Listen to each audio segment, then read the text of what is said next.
Hello friends, I'm going to talk to you people today about the heart attacks in young people. What is the definition of young people?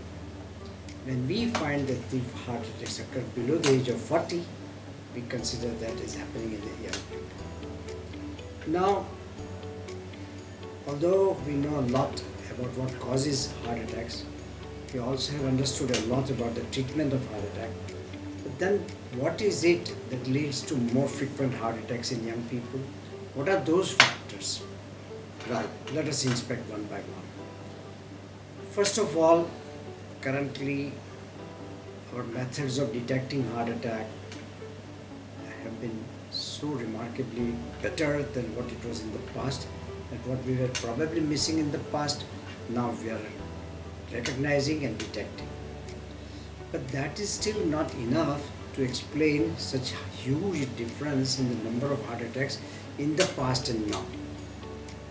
We think, when I see a young man with the heart attack, most commonly I find three important factors: family history, high cholesterol level, and smoking.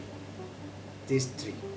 Then what is it that changed that the heart attacks are more frequent? Was the family history not there? Yes, of course it was there. Was cholesterol levels were not high? Yes, they were high.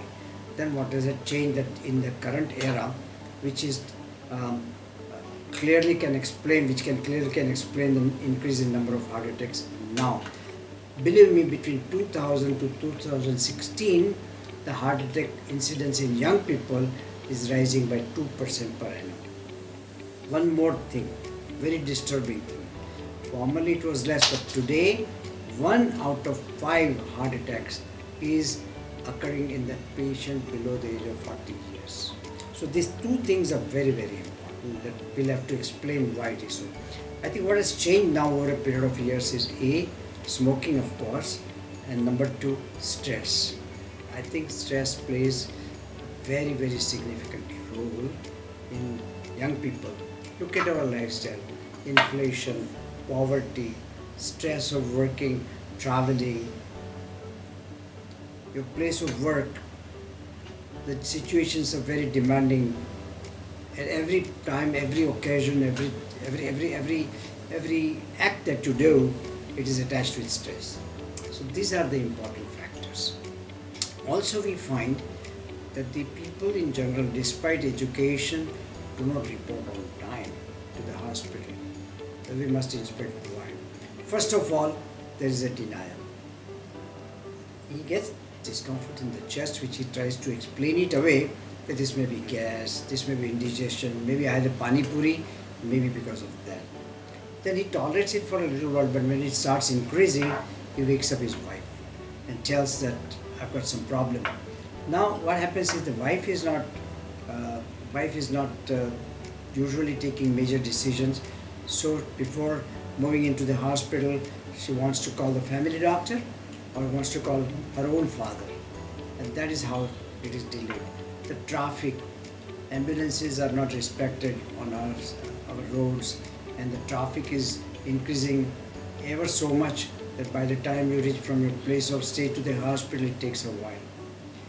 And believe me, the reporting time is much, much longer in women and elderly people.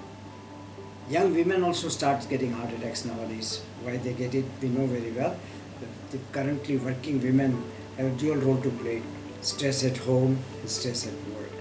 So friends, what we have to do? Well, we all have discussed time and again on the various fora that you should have a good diet, you should be very, very disciplined, and you should not be smoking at all. That is very true. And I have to explain to you that usually the smokers have smoked their first cigarette between the age of 16 and 23. It starts for a heck of it. But later on, some people get addicted to it and then they become chronic smoker. And that I think is a problem.